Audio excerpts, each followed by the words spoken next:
Once upon a time, in the heart of Africa, the mighty Zambezi River flowed with serene grace. It was believed to have been watched over by the river god, Nyaminyami, a benevolent spirit who lived in harmony with the Batonga people, providing them with fish and fertile lands. Nyaminyami shared the waters with his wife, and together they ensured the prosperity of the valley. However, this peace was shattered when the European colonists arrived with heavy earth-moving machines. They sought to harness the river's power by building a massive dam. The Batonga people were resettled higher up the bank, but they believed Nyaminyami would never allow the dam to be built, and that eventually, when the project failed, they would move back to their homes. As the dam's construction began in the late 1940s, the workers were met with grave hardships. They were struck by a series of tragic and queer events.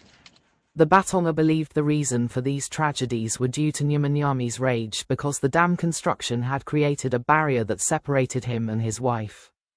On the 15th of February 1950, a cyclone traveled thousands of kilometers from the Indian Ocean and made it to the valley, and that fateful night the river rose to about 7 meters.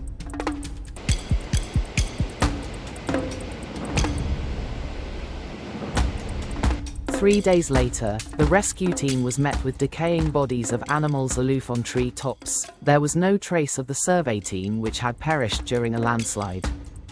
Work on the bridge was resumed 2 years later. Later that year, on Christmas Eve, a massive flood, more powerful than the previous flood, swept through the valley. The waters rose with terrifying speed, engulfing the construction site and claiming the lives of 80 men. Among the fallen were 11 Italians whose bodies the chief engineer made a daunting decision to not retrieve, but plaster them in the wall due to technical reasons. In November 1956, the heavy rains fell a month earlier than they were expecting. Water accumulated from the plains of Zambia and the forests of Angola, and the Sanyati River, which entered the Zambezi near the new wall.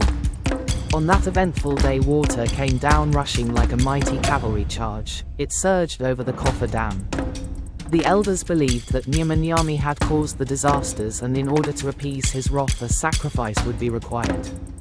Initially, they were not taken seriously, but, in desperation, when relatives of the missing workers were due to arrive from Italy to claim the bodies of their loved ones, the search party endorsed the idea of the sacrificial rite in the hope that the tribesmen would know where the bodies were likely to have been washed to. A black calf was slaughtered and left to float on the river.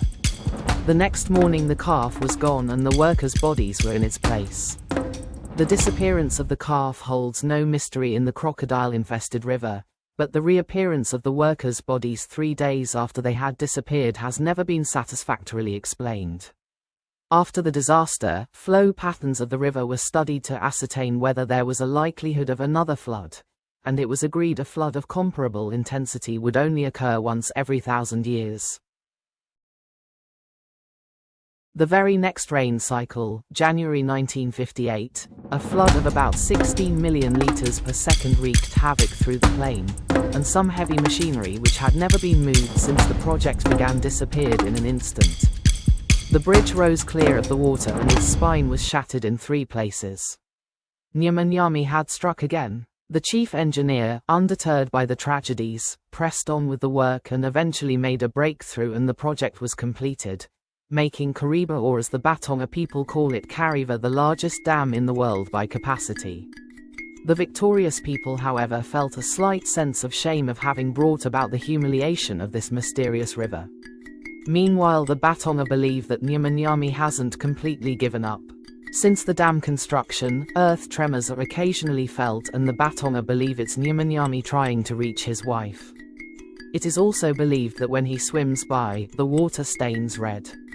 A carved monument of a fish head with snake body was erected on the dam wall as a symbol of reverence. Moral of the story: the narrative warns that when humanity tries to impose its will on the natural world, ignoring the wisdom of tradition and the inherent power of nature, unexpected and devastating consequences are often inevitable. Human ambition unchecked by respect for natural balance and ancient wisdom can provoke nature to reassert its dominance.